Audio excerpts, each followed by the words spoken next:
Hello Libra, Sun, Moon Rising, and Venus Signs. Kamusta kayo? Sana po'y nasa mabuti kayong kalagayan. Welcome back po sa Star Tarot.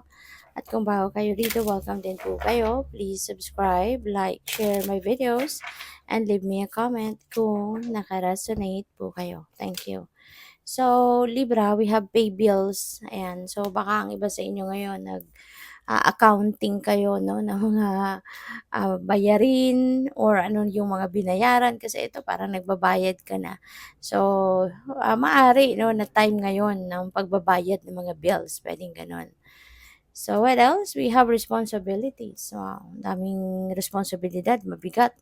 Po pwedeng responsibilities ninyo yan sa trabaho, po pwedeng responsibilities ninyo yan sa pamilya, 'di ba? So, parang siguro kung sa trabaho 'to kaya mabigat yung responsibilidad ninyo is because siguro ano kayo, nasa managerial position kayo.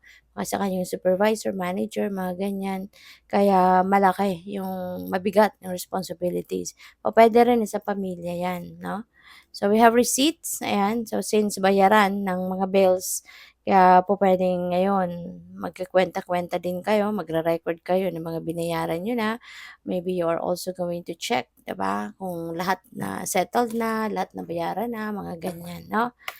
So, by the way, maraming salamat for subscribing, and if you haven't subscribed yet, subscribe na kayo. And also, maraming salamat din for not skipping the ads. Malaking bagay yan sa akin. And also, please click the join button sa baba ng video kung gusto niyo na mag-join kayo sa membership. Okay? Salamat po. So, we have bear, we have letter, and we have crossroad. So, with the crossroad energy, ano to parang decision making ito no? Maaari na ang iba sa inyo baka meron kayong decision making na kailangan gawin ngayon. O puwedeng iniisip ninyo na pagod na kayo sa trabaho, baka naghahanap ng ah, ibang trabaho kayo, 'di ba? Or baka nag-iisip kayo, baka kino-consider ninyo na mag-business na kaya ako, maging entrepreneur na ako, magsimula na ako ng sarili kong negosyo para hindi na ako mag-iempleo, 'di ba? Mag-aano na ako, magsasarili na ako ng negosyo, 'di ba? So, pupuwedeng may mga gano'ng ganap ang iba sa inyo. So we have bear energy. Si bear, talagang ano 'to, parang pinapakita nito na you are definitely having, ah, responsibilities na mabigat, marami. Pupuwedeng pupuwedeng yung responsibilities na 'to para sa iba sa inyo baka ito yung responsibilities, ganito kalaking responsibilidad siguro ang hahawakan ninyo sa bagong trabaho, 'di ba? Pupuwedeng gano'n. So, maaaring okey. So, na-pick up ko din dito 'no, for some of you. Pupuwedeng meron nga kayong trabahong kino-consider na kunin kung nag-a-apply kayo 'di ba ng trabaho. Maaaring may mga choices, 'di ba? May mga choices, but also isa or pupuwedeng parehas sila sa yung mga trabahong ito na pinagpipilian mo, both of them maybe malaki ang responsibilities ninyo, 'no? There's a large number of responsibilities na pupuwedeng, kaya hindi pa kayo nakakapagdesisyon kasi parang kine-question ninyo ang sarili ninyo na, "Kaya ko ba 'to? Kaya ko ba 'tong panindigan?" 'Di ba? Kasi maaring ano 'yan, pupuwede ngang managerial position 'yan kaya medyo malaki talaga yung responsibilidad, malaking suweldo. Pero it comes with a great responsibility din. So, kaya siguro yung decision making na 'yan, related 'yan diyan 'no, kaya hindi pa kayo nakakapag-isip ng mabuti. Hindi pa kayo nakaka-make up your mind kumbaga. So, yun pag-isipan ninyong mabuti, okey? Kung ano sa tingin mo yung best para sa'yo, yun ang piliin mo, 'di ba? Kasi kung, mai-stress ka lang naman ng bonggang-bongga diyan, pag-isipan mo din mabuti, 'di ba? Kung ano yung other options mo.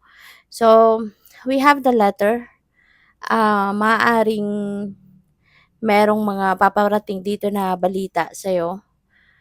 Pupuwedeng ito yun, kaya kayo siguro naguluhan, kaya kayo, nag-iisip ng mabuti sa ngayon kung ano yung pipiliin mo. Kasi ito yung letter na 'to, baka ito yung ano, ito na yung go signal sa'yo ng baka may offer na sa'yo, 'no, yung employer.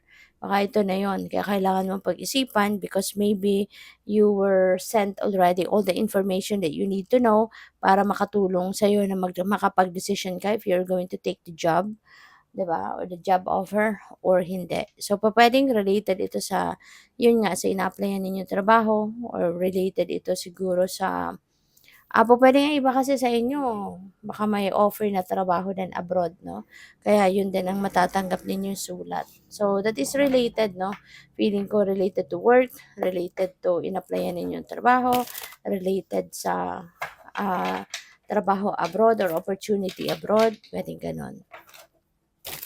So, what else? So, we have the Four of Swords, ayan. So, pahinga ka, okey, magpahinga ka muna, magnilay-nilay ka muna, magmuni-muni ka muna so that na makapagdesisyon ka ng mabuti, makapagdesisyon ka ng maayos. Kasi parang hirap na hirap ka dito, 'no, sa desisyon na kinakaharap mo. um, you really can't make up your mind, 'no? So 'yun, magpahinga ka muna, pag-isipan mong mabuti, follow your intuition, okay? Para na matulungan kang makapagdesisyon ng tama at ng mabuti para hindi mo pagsisihan in the end, alright?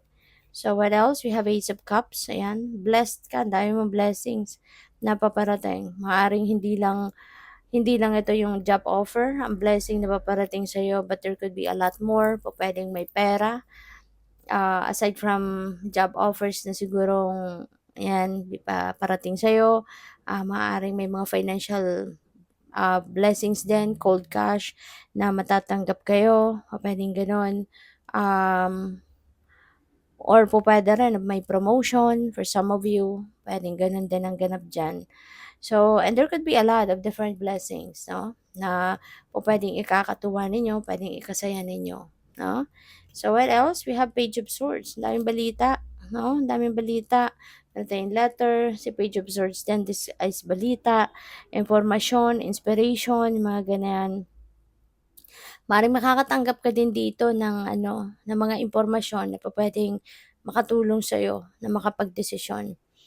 Pupuwedeng may mga advice sa'yo na dadating, pupuwedeng may mga siguro nag-research ka din, 'di ba? Baka mayro'n kang makukuhang mga impormasyon na, makakatulong sa'yo na makapagdesisyon na, 'di ba, sa kung ano na yung gagawin mo, alin na yung pipiliin mo dito. So, maaaring gano'n ang ganap diyan. But, yeah, so 'yun, 'wag mong anuhin, 'wag mong dedmahin or 'ah, 'wag mong hindi pansinin, 'no, yung mga messages na dumadating. Kung ang telepono niyo laging nagre-ring, i-check it, 'no, kasi baka, ano 'yan, baka merong mga time sensitive na mga impormasyon or mga tawag or text messages na pinapadala sa'yo, 'di ba, na pupuwedeng related 'yan dito sa, desisyon na kailangan ninyong gawin, hindi ba, para na ma-aksiyunan ninyo agad. Good luck. Thank you for watching. Love and light. Namaste.